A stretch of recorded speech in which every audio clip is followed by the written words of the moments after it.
Di video kali ini aku akan kembali merekomendasikan kepada kalian buku-buku apa saja yang telah aku baca dan apa yang saat ini sedang aku baca.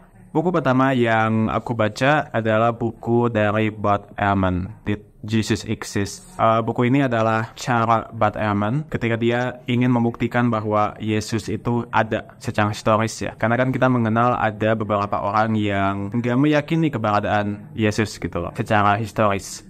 Mereka yang mengklaim diri mereka adalah Jesus mythicist ya. Mungkin teman-teman pernah dengar ya. Salah satu argumen yang diberikan oleh Bart Ehrman dalam buku ini adalah dia itu bisa mengkonfirmasi keberadaan the brother of the Lord, saudara Yesus, yaitu James ya. The brother of the Lord ini ditafsirkan oleh Bart Ehrman sebagai saudara kandung Yesus. Kalau misalkan Yesus itu adalah tokoh fiksi, gak mungkin saudaranya itu ada. Lalu argumen lain yang dia berikan adalah kalau misalkan Yesus itu adalah tokoh fiktif, gak mungkin orang pada saat itu menciptakan ide bahwa Mesias telah disalib. Dan itu adalah dua hal yang disampaikan oleh Bart Ehrman untuk membuktikan bahwa Yesus itu betul-betul ada secara historis sebagai manusia biasa ya, karena tentu aja dia kan adalah agnostik ya, dia nggak percaya sama ketuhanan Yesus gitu. Buku selanjutnya adalah trilogi dari Yuval Noah Harari. Buku Sapiens aku lagi dipinjem, meskipun Yuval Noah ini adalah Zionis dan aku beberapa kali nggak suka sama pendapatnya ketika dia berpendapat mengenai konflik Israel-Palestina, tapi aku tetap merekomendasikan buku-bukunya. Buku Sapiens itu adalah buku supaya kita bisa melihat masa lalu gitu loh. Sejarah bagaimana sih manusia bisa sampai ada di sini gitu, bisa sampai ke titik ini. Lalu buku Homo Deus, ini adalah buku untuk melihat ke masa depan. Bagaimana sih dunia masa depan, bagaimana manusia di masa depan. 21 Lesson, seperti judulnya, buku ini dia pakai untuk nasihat-nasihat. Buku selanjutnya yang aku rekomendasikan adalah bisa nggak sih kita manusia bahagia? Bayangin kayak gini, bayangin bahwa kalian sangat menginginkan iPhone. Kalian betul-betul mendambakan iPhone gitu ya. Bayangin sebuah skenario di mana kalian gagal untuk mendapatkan iPhone. Maka tentunya kalian tidak bahagia ya, jelas karena kalian tidak mendapatkan apa yang kalian inginkan. Tapi bayangin kalau misalkan kalian mendapatkan iPhone. Apa yang kalian rasakan? Kalian bahagia, kalian senang untuk waktu 6 bulan atau 1 tahun mungkin ya. Tapi setelah itu, kebahagiaan kalian tuh akan surut. Semua yang kalian pikir bahwa kayaknya kalau saya dapat iPhone saya bakal bahagia deh, ternyata itu enggak sama sekali benar ya. Bahwa ketika kalian mendapatkan iPhone, ternyata perasaan kalian tuh biasa aja gitu, enggak bahagia-bahagia amat gitu. Nah, masalahnya apa yang aku omongin barusan itu bukan hanya soal iPhone. Itu juga bisa diterapin ke hampir semua hal.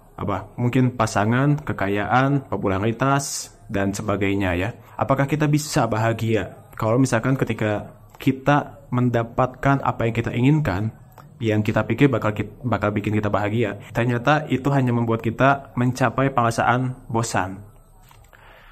Untuk beberapa teman-teman di sini mungkin mulai ngeh ya, aku lagi ngomongin apaan dan aku terinspirasi dari siapa. Betul banget. Aku terinspirasi dari Schopenhauer. Kalau misalkan ada teman-teman yang minta rekomendasi buku Schopenhauer apa sih yang mesti aku baca gitu, aku tentu aja aku nggak bakal merekomendasikan buku yang The World as Will and Idea ya. Karena aku juga belum tamat dan aku susah untuk memahami buku itu. Aku nggak bakal pura-pura aku paham. Jadi yang bisa aku rekomendasikan adalah buku ini, Studies in Pessimism, tentang pesimisme. Buku selanjutnya yang ingin aku rekomendasikan pada teman-teman adalah buku Dunia Sophie. Buku Dunia Sophie ini adalah buku yang cocok banget kalau misalkan kalian ingin memulai belajar filsafat, ingin masuk untuk memahami filsafat. Karena buku ini bentuknya novel, dan novel ini akan membawa kita untuk memahami sejarah perkembangan filsafat. Novel ini juga akan membawa kita untuk berkenalan dengan tokoh-tokoh filsafat dari zaman dulu banget sebelum Socrates, kayak Thales, Anaximenes, Anaximander, dan sebagainya, sampai ke Socrates, ke muridnya Plato, sampai Aristoteles, sampai jauh ke depan ke filsuf-filsuf macam Galileo, Karl Marx, bahkan Charles Darwin. Kita akan mengenal siapa mereka, filsafat mereka kayak gimana, mereka dipengaruhi oleh siapa, dan mereka mempengaruhi siapa di masa depan. Kita akan berkenalan dengan semua hal itu. Buku selanjutnya yang ingin aku rekomendasikan adalah Free Will, Sam Harris. Apakah kita punya kehendak bebas atau kita cuma budak dari otak kita saja? Kalau misalkan kehendak bebas ternyata nggak ada, terus bagaimana dengan moral responsibilities? Semua dibahas di buku kecil ini. Untuk teman-teman yang ingin belajar sains secara menyenangkan dan nggak membosankan, kalian bisa baca buku ini. Aku udah beberapa kali merekomendasikan buku ini, jadi aku nggak bakal bicara banyak ya. Oke, selanjutnya. Bagaimana seorang ateis yang udah lama banget jadi ateis, dia memutuskan untuk meyakini Tuhan. Apakah evolusi bisa didamaikan dengan agama? Lalu bagaimana seorang saintis dia menanggapi mukjizat? Kalau misalkan teman-teman penasaran akan pertanyaan barusan, mungkin kalian bisa baca buku Francis Collins, The Language of God. Dia adalah mantan ateis dan memutuskan untuk percaya Tuhan. Dia juga adalah seorang ilmuwan, evolusionis, tentu aja tentang evolusi, dan dia mendamaikan itu dengan agamanya. Mungkin untuk teman-teman yang bosan dengan saintis yang ateis, mungkin kalian bisa mulai untuk membaca Francis Collins di buku ini. Buku selanjutnya adalah Woman at Point Zero. Ini adalah novel yang direkomendasikan oleh temanku, dan aku ketika baca ini, si penulis berhasil membuat aku merasa betul-betul jijik sama patriarkis ya. Tokoh cowok-cowok di dalam novel ini tuh nggak ada yang baik, nggak ada yang bagus. Bahkan si ceweknya juga terkesan mendukung patriarki itu sendiri ya. Buku selanjutnya yang ingin aku rekomendasikan adalah buku Ateisme Dawkins. Aku menyebutnya Ateisme Dawkins saja ya. Kedua buku ini adalah buku yang bagus banget kalau misalkan kalian mau untuk memulai, untuk memasuki perdebatan ateisme lawan teisme gitu. Aku tahu ini bukan argumen yang baik, yang bagus dari Dawkins, karena kita tahu ya dia itu adalah seorang ahli biologi dan argumen dia itu jelek banget di sana. Aku dulu sangat suka banget sama Richard Dawkins gitu, tapi setelah belajar dan aku mulai bisa menemukan Dawkins tuh cacatnya di sini, pemikiran dia tuh salahnya di sini gitu. Salah satu argumen Dawkins yang sering dia pakai itu adalah kayak gini misalnya. Kita bisa menjelaskan hampir semua fenomena alam secara naturalistik gitu loh. Kita nggak perlu menyebut nama Tuhan untuk menjelaskan fenomena alam kayak hujan, kayak petir, kayak apa misalkan. Menurut aku argumen ini nggak bagus karena kamu tidak membantah keberadaan si pencipta mobil kalau misalkan kamu hanya menjelaskan bagaimana mobil bisa ada. Paham kan ya? Hanya karena kita menjelaskan mekanisme penciptaan mobil kayak gimana, hanya karena kamu tahu mobil tuh, cara buat mobil tuh kayak gimana dan bagaimana mobil bekerja, itu sama sekali tidak membantah keberadaan si pembuat mobil. Jadi seperti yang aku bilang tadi, kalau misalkan kalian mau untuk mulai memasuki perdebatan ateisme dan teisme, kalian bisa baca The God Delusion atau Outgrowing God. Tapi aku cuman mau bilang bahwa argumen-argumen yang ada dalam buku ini itu bukan argumen terbaik yang bisa ditawarkan dari pihak ateisme gitu loh. Jadi kalau misalkan kalian ingin lebih lanjut memahami bagaimana argumentasi dari ateisme, kalian mesti baca buku yang lebih serius sih. Aku jarang banget untuk membaca novel, apalagi novel filsafat, jadi aku nggak bisa bicara banyak mengenai novel ini.